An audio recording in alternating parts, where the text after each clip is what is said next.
Sir আপনার কি মনে হয় 5 ব্যাংক একীভূত করার সিদ্ধান্তটা কি সঠিক ছিল? 5 ব্যাংকটা সঠিক ছিল এই জন্য যে এটা তাছাড়া উপায় ছিল না, এটা ভেরি ডিফিকাল্ট। কিন্তু এই 5টা ব্যাংক আলাদাভাবে আপনার ম্যানেজ করা, এর মধ্যে একটা দুইটা ব্যাংক মোটামুটি খারাপ ছিল না। আর একটা যেমন এই যে ইউনিয়ন ব্যাংক, তারপর গ্লোবাল ব্যাংকে একটা ছিল, ওটা তো কোনো কিছুই টাকা পয়সাই ছিল না। মোটামুটি হয়তো এক্সিম ব্যাংক অন্য ব্যাংকটার কাছাকাছি। কিন্তু হয় কি ওই এটা একটা ডোমিনো এফেক্ট থাকে।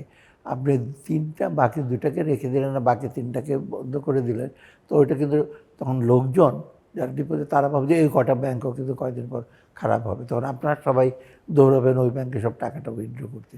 তখন আমরা 5টা ব্যাংকই কনসেপ্ট করে দাও, এটা ডিফিক্ট হবে। কিন্তু বড় যদি হয়, যেখানে আমরা অলরেডি ক্যাপিটাল ইনজেক্ট করেছি, আপনি জানেন তো 20,000 কোটি টাকা, 5,000 কোটি, এটা কিন্তু বিগেস্ট একটা পেড আপ ক্যাপিটাল ব্যাংক, ওরা চালাতে পারবে। কিন্তু আমরা তো স্যার এখনো ভালো একটা স্ট্রাকচার এটা নিয়ে আসতে পারছি না, সম্মিলিত ইসলামী ব্যাংকটা, বা এখনো স্ট্রাগল করছে, আমানতকারীরা এখনো রাস্তায় নামতে হচ্ছে। সেটা আমি বলি, একটা প্রবলেম হয়েছে কি সম্মিলিত ইসলামী ব্যাংকে, আমরা যখন পলিসিটা দিয়েছি রিঅর্গানাইজ করে, আমি কিন্তু দ্রুত বাংলাদেশ ব্যাংকে বলি, বাংলাদেশ ব্যাংকে গভর্নমেন্টকে আমি খুব ইন্টারফেয়ার করি। আপনি দেখবেন আমি কিন্তু খুব কম কথাবার্তাই বলতাম বাংলাদেশ, বরং গভর্নরই কথাবার্তা যা বলার বলতো অনেক কিছু।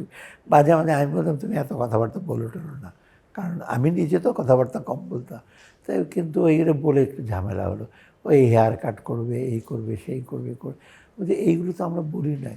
আমরা বলছি ডিপোজিটের টাকা সবাই ফেরত পাবে, এবং যে প্রিন্সিপালটা আমরা দিয়ে আসছি কিন্তু কারবার দ্রুত আমরা লিস্টটা করতে বলেছিলাম, দ্রুত যারা ডিফল্ট লিস্ট, এবং কত টাকা লাগবে সেটাও কিন্তু বের করা হয়েছে।